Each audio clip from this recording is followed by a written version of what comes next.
मैंने सुना है जीसस एक सुबह सुबह झील पर रुके।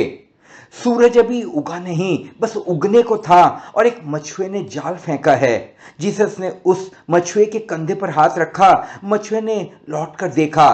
सूरज की पहली फूटती हुई किरणें पूरब से जीसस के चेहरे पर पड़ी। उस मछुए की आंख जीसस की आंख से मिली और बात हो गई। बिना बात किए बात हो गई। आंख से आंख की मुलाकात हो गई। क्षण भर सन्नाटा रहा और जीसस ने कहा, छोड़ ये जाल, पकड़ ली तूने मछलियां बहुत, करेगा भी क्या मछलियां पकड़ पकड़ कर? जीवन में कुछ और पकड़ना है या बस मछलियां ही पकड़ना है? इनकी दुर्गंध से अभी तो उबा नहीं। छोड़ जाल, मेरे पीछे आ, मैं तुझे परम धन खोजने का सूत्र दूं। ऐसा जाल फेंकना सिखाऊं कि परमात्मा ही फंसे उस जाल में, उससे कम को क्या फंसाना। मछुआ हिम्मतवर था, सरल था। पंडित या तो ज्ञानी होता, चालबाज होता, होशियार होता, हजार बातें निकालता कि अभी कैसे चलूं, अभी तो अड़चने हैं, पहले माँ से जाकर आज्ञा ले लूं, पहले पिता से तो पूछ लूं, पत्नी क्या कहेगी, बच्चों का क्या होगा। मगर जीसस की आंखों का जादू जैसे सब भूल गया। छोड़ दिया जाल उसने पानी में ही, खींचा भी नहीं पानी के बाहर, जीसस के पीछे हो लिया। वह दोनों गांव के बाहर निकलते ही थे कि एक आदमी भागा आया और उस मछुए को कहा, पागल, तू इस पागल आदमी के साथ कहां जा रहा है? तेरे पिता की मृत्यु हो गई, मैं तुझे खोजने झील पर गया। वहां इस घटना का पता चला कि एक पागल जो आसपास गांव में कई बार देखा गया है, उसने तेरे कंधे पर हाथ रखा और तू उसके पीछे चल पड़ा है। वापस चल, तेरे पिता का अंतिम संस्कार करना है या नहीं? उस युवक ने जीसस से कहा, मुझे क्षमा करें, मैं जाकर अंतिम संस्कार कराऊं, 3 दिन बाद लौट आऊंगा। जीसस ने उससे 3 बातें कही जो सोचने लायक थी।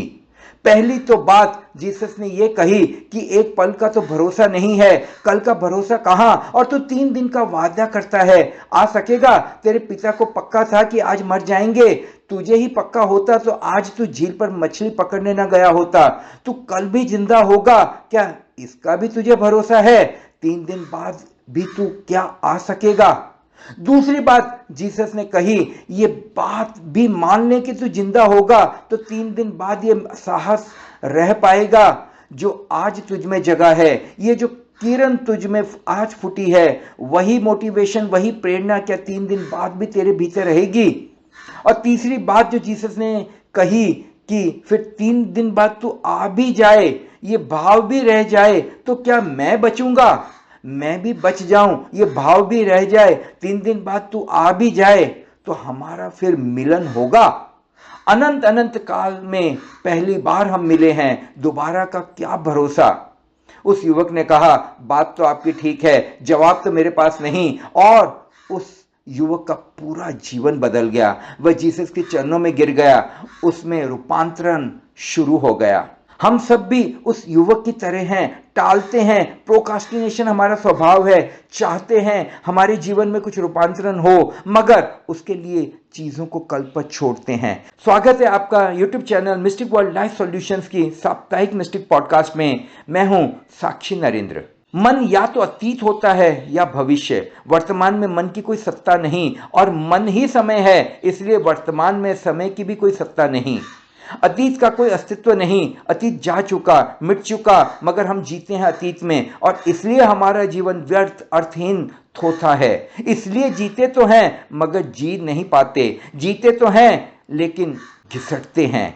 और अतीत रोज बड़ा होता चला जाता है। 24 घंटे फिर बीत गए, अतीत और बड़ा हो गया। 24 घंटे और बीत गए, अतीत और बड़ा हो गया। जैसे जैसे अतीत बड़ा होता है, वैसे वैसे हमारे सिर पर बोझ बड़ा होता है। जैसे जैसे बड़े होते जाते हैं, ऐसे ऐसे आपका अतीत और बलवान होता जाता है। किसी व्यक्ति से पूछो तो वह भूतकाल की स्मृतियों का ऐसा ढोल बजाएगा कि मत पूछो बात। अतीत की स्मृतियों में ही हम जीते हैं। छोटे बच्चों की आंखों में जो निर्दोषता हमें दिखाई पड़ती है, जो संतत्व दिखाई पड़ता है, वह फिर बूढ़ों की आंखों में खोजना मुश्किल हो जाता है। हजार तरह के झूठ इकट्ठे हो जाते हैं, सारा अतीत ही झूठ है। हम पीछे से ही जीते हैं, हम ही लगाते रहते हैं, ये हुआ वह हुआ, काश ऐसा हो जाता, काश वैसा हो जाता। फिर इस अतीत के उपद्रव से भविष्य का उपद्रव पैदा होता है। उपद्रव निसंतान नहीं होते, उपद्रव संतति नियम में नहीं मानते। एक उपद्रव 10-15 बच्चे पैदा करता है, इससे कम नहीं। एक तो अतीत का बोझ, उसकी चट्टानें हमारी छाती पर रखी हैं, और फिर भविष्य का बोझ, अतीत का रोना ही ऐसा क्यों ना हुआ, और फिर जल्दी ही भविष्य के लिए रोगे, क्योंकि वह भी नहीं होने वाला है। न अतीत तुम्हारे मन के अनुकूल हुआ, न भविष्य तुम्हारे मन के अनुकूल होगा। इन दो पार्टों के बीच में आदमी पिसता है, और दोनों ही का कोई अस्तित्व नहीं है। अतीत वह जो जा चुका अब नहीं, और भविष्य वह जो आया नहीं अभी नहीं। दोनों के मध्य में छोटा सा जो बिंदु है अस्तित्व का, बस बिंदु की भांति है। अगर होश ना रहा तो वह चूक जाओगे, और ऐसे ही हम चूक जाते हैं।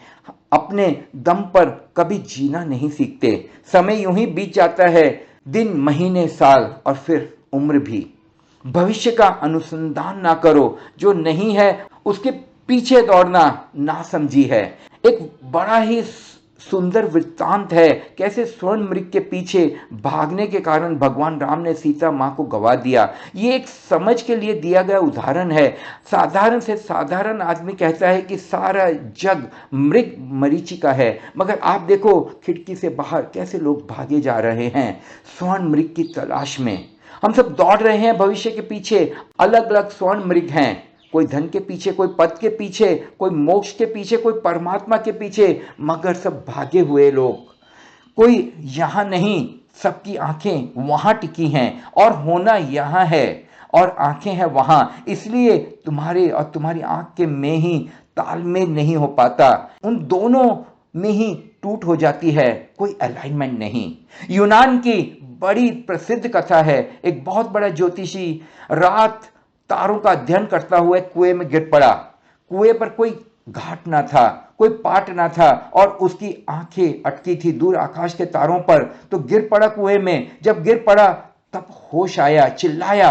रात थी अंधेरी, रास्ता निर्जन, गांव पीछे छूट गया। वह तो खेत में एक झोंपड़े में रात, और तो कोई नहीं था।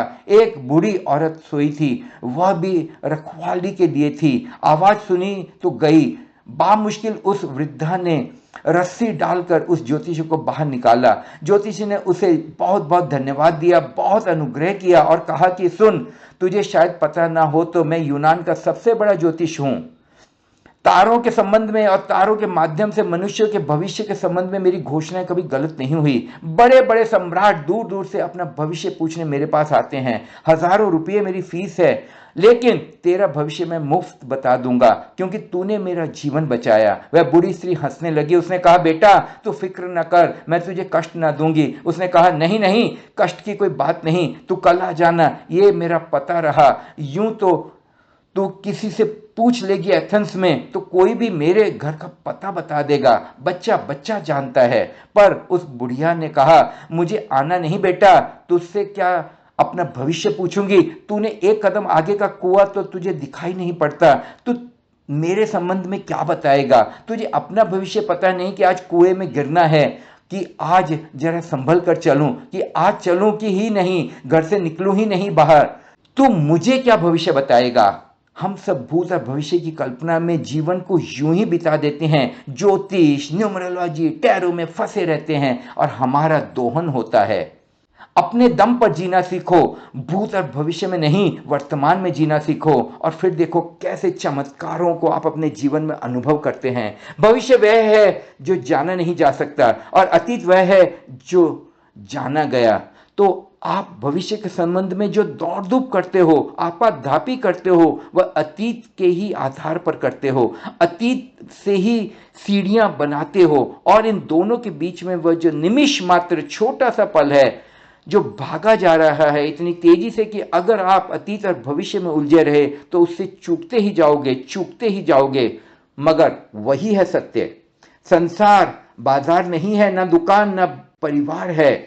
अतीत अर्थात स्मृति, भविष्य अर्थात कल्पना, इन दोनों के बीच में जो आप मरे जा रहे हो, यही संसार है। इस संसार को छोड़ने की मैं बात कर रहा हूं।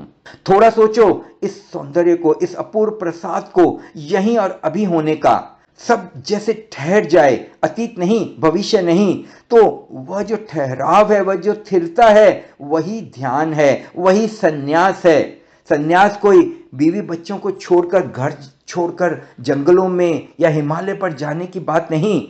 उस स्थिरता में निर्मलता है, निर्दोषता है, उस स्थिरता में अहोभाव है, आश्चर्य है, रहस्य है, उस स्थिरता में परमात्मा का दर्शन है, मुक्ति है, निर्वाण है। आज के मिस्टिक पॉडकास्ट को आपने सुना और मुझे सेवा का मौका दिया, इसके लिए आपका हृदयपूर्वक आभारी हूं।